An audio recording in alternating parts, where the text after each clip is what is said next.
les pompards, j'espère que vous allez bien. Aujourd'hui, nouvelle vidéo, on va parler des gestes de premier secours, à savoir vraiment la base, que ce soit pour la PLS, l'arrêt cardiaque ou l'obstruction totale des voies aériennes, que ce soit chez l'adulte, l'enfant, le nourrisson. On va voir tout ça. Allez, c'est parti.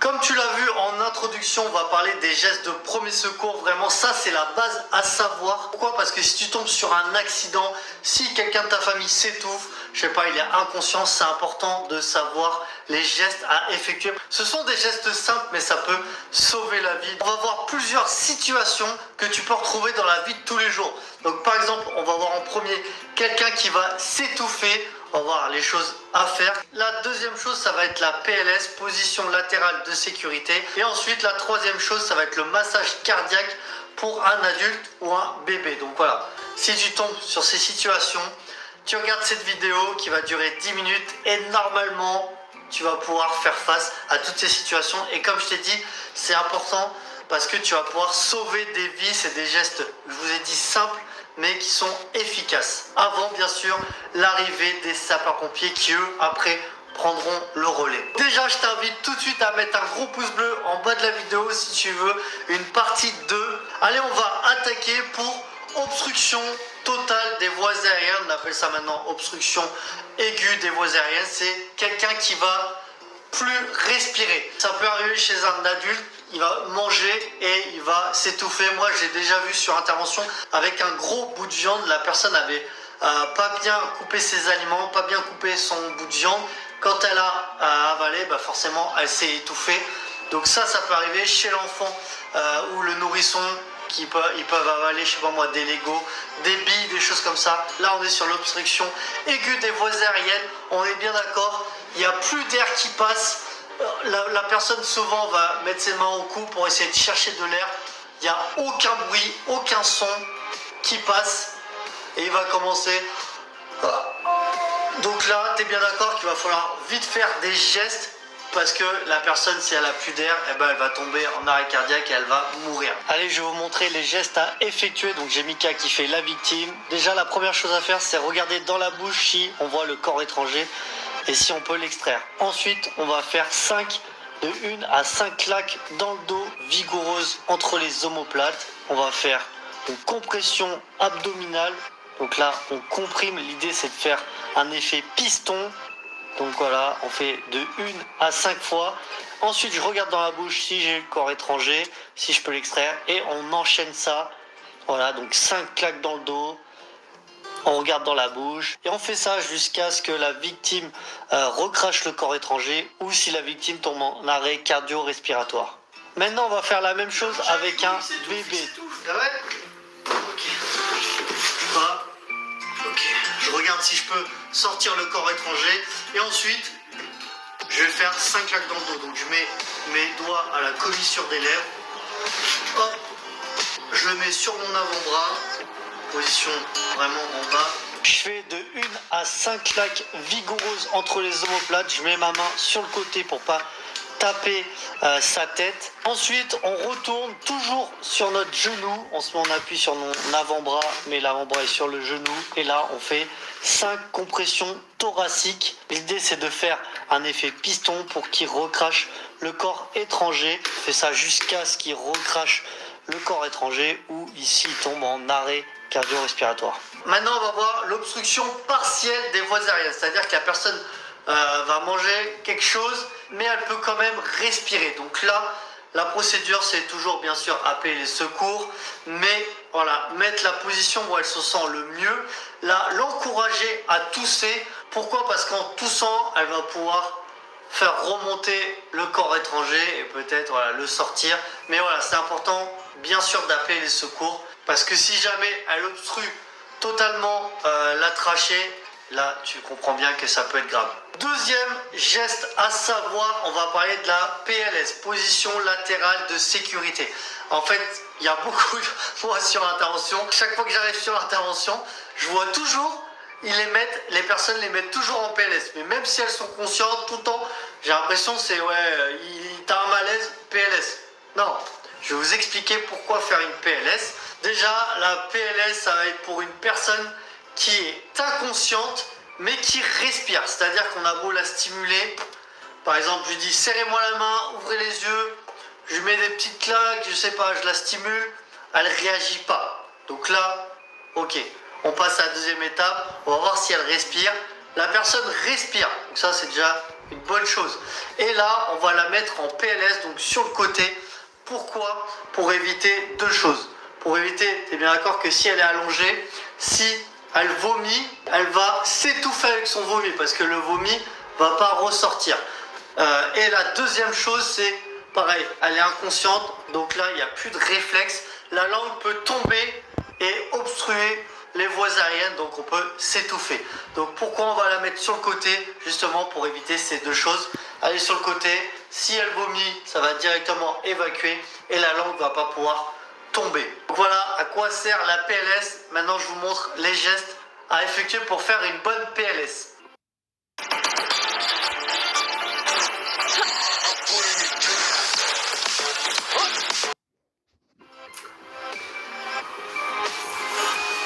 Monsieur, serrez-moi les mains, ouvrez les yeux. Ok, personne inconsciente.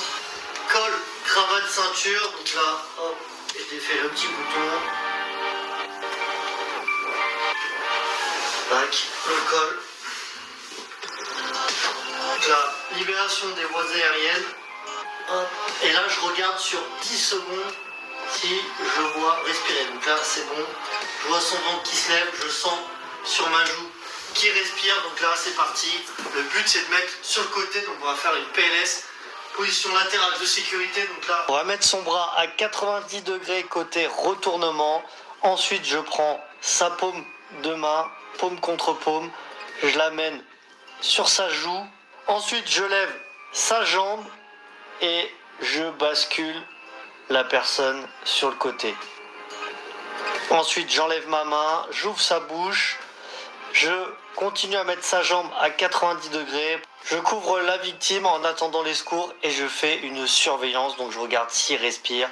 Là, c'est vraiment les gestes techniques, mais ce qui est important à savoir, c'est mettez-la sur le côté. Après, que le genou, le bras n'est pas à 90, franchement, ça, c'est pas le plus important. Si vous le faites, tant mieux pour la personne. Mais le plus important, c'est vraiment de la mettre sur le côté. Troisième chose à faire, on va parler du massage cardiaque. Déjà, il faut savoir pourquoi effectuer un massage cardiaque. Tu vas pas faire un massage cardiaque avec quelqu'un qui est conscient. Là, le pauvre, je pense qu'il va ramasser. Donc voilà. Pourquoi effectuer un massage cardiaque? On évalue la conscience. Serrez-moi la main, ouvrez les yeux. Ok, pas de conscience. On évalue la respiration sur 10 secondes. Pas de respiration. Inconscient, pas de respiration. Donc là, on va effectuer un massage cardiaque. Le but du massage cardiaque, ça va être d'appuyer sur la poitrine et c'est de faire un effet piston pour comprimer le cœur. En fait, le cœur, c'est tout simplement une pompe qui envoie le sang, l'oxygène aux organes, au cerveau. Donc, en effectuant un massage cardiaque, justement, on alimente les organes, on alimente le cerveau. Voilà pourquoi c'est important d'effectuer un massage cardiaque. On va utiliser bien sûr un DSA, un DAE. Ça, c'est ce que vous trouvez dans des gymnases, dans des mairies. Défibrillateurs semi-automatiques, défibrillateurs automatiques externes. Voilà, ça, c'est exactement la même chose. On a les patchs et à quoi ça va servir en fait quand notre personne est en arrêt cardiaque. Le cœur, il bat de manière anarchique, un peu n'importe comment. Là, notre DSA, notre DAE va nous servir. En fait, ce qu'il va faire, c'est qu'il va envoyer une décharge électrique au cœur pour réinitialiser le cœur, comme ça il va recommencer à battre comme il faut. Après, si c'est un tracé plat, c'est-à-dire que notre cœur il bat plus, malheureusement le DSA va servir à rien, mais ça on le sait pas, donc c'est pour ça c'est important de mettre tout de suite ce DSA, ce DAE. Là j'arrive sur une personne, voilà, je sais pas, elle me répond pas, donc bonjour madame, serrez-moi les mains, ouvrez les yeux, j'ai pas de réponse. Là je dis à l'aide, à l'aide. Si j'ai mon téléphone portable, je peux commencer à appeler le 18 en me mettre en haut-parleur. Et c'est parti, donc col, cravate, ceinture, hop, tac. Libération des voies aériennes. Regardez ma main, bien sur le front. Là, je regarde toujours sur 10 secondes si je vois le ventre qui se lève ou si je sens une respiration sur ma joue. Donc là, j'ai rien. La personne est en arrêt cardio-respiratoire, donc là, c'est parti. Donc là, j'ai toujours soit le 18 en kit main libre. Le but, c'est vite de prévenir les secours parce que moi, je vais entamer le massage cardiaque. Donc là, c'est parti. Donc, pour le massage cardiaque, on regarde la ligne imaginaire des tétons, doigts. Les coudes sont verrouillés. Et là, le but, c'est de faire un massage cardiaque à peu près 100 par minute. Voilà. Donc là, j'enchaîne le massage cardiaque. J'en fais 30 compressions. Si c'est quelqu'un que je connais, si c'est quelqu'un de ma famille, je peux faire du bouche à bouche. Donc là, je bouche le nez et je souffle 2 fois. Le but, c'est que la cage thoracique se lève. Voilà, donc ça, on n'est pas obligatoire. Si c'est quelqu'un que vous trouvez dans la rue, vous n'êtes pas obligé de faire le bouche à bouche. Vous faites du massage cardiaque non-stop.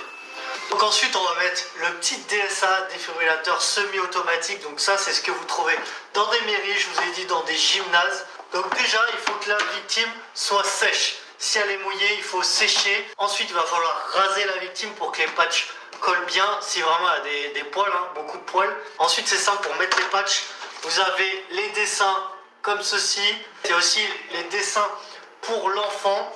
Je mets en place comme sur le dessin. Franchement, il n'y a rien de compliqué. Tac, tac. L'idée, c'est en fait de faire une diagonale en passant par le cœur parce que le courant électrique va chercher le chemin le plus facile, le plus direct. Donc là, on voit que je suis pas mal. Là, notre courant électrique va passer au niveau du cœur. Puis ensuite, c'est simple, on allume et on écoute ce qu'il nous dit. Donc bien sûr, on lâche jamais le massage cardiaque. Même si vous mettez les électrodes, il y en a un qui met les électrodes, l'autre il continue le massage cardiaque. Si c'est un enfant, je vous l'ai dit, il peut y avoir une petite clé pédiatrique qu'il y a sur le DSA à mettre. Comme ça, le choc électrique sera un peu plus faible. Et s'il y a un choc à délivrer, ça va vous l'annoncer, on s'écarte. Le but, c'est que personne touche la victime. Et on délivre le choc. Bien sûr, quand on fait ça, on regarde qu'il n'y ait pas de bouche d'égout en ferraille parce qu'on sait que c'est conducteur.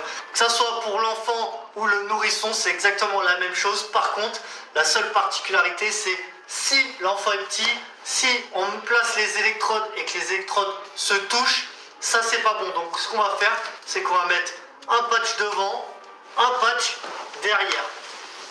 Voilà, l'idée, c'est pareil, c'est que le courant électrique traverse le cœur. Mon enfant il respire plus, mais vraiment rien. Ah, comment il s'appelle? Diego, serre-moi la main, ouvre les yeux. Ouais, regarde. Ok, il réagit pas. Je vais regarder s'il respire. Donc là, le but c'est de mettre la tête neutre, pas l'incliner, parce que c'est un bébé, c'est un nourrisson. Donc là, je regarde toujours si je vois son ventre qui se lève ou si je sens sur ma joue. Donc là, sur 10 secondes. Ok, là, je sens rien. L'enfant est en arrêt. Donc là, c'est parti. J'entame par 5 insufflations. Donc là,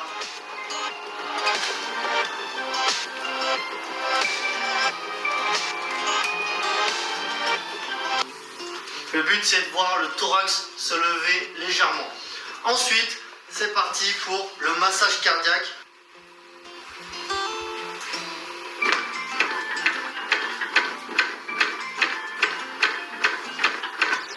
Au rythme de 120 par minute.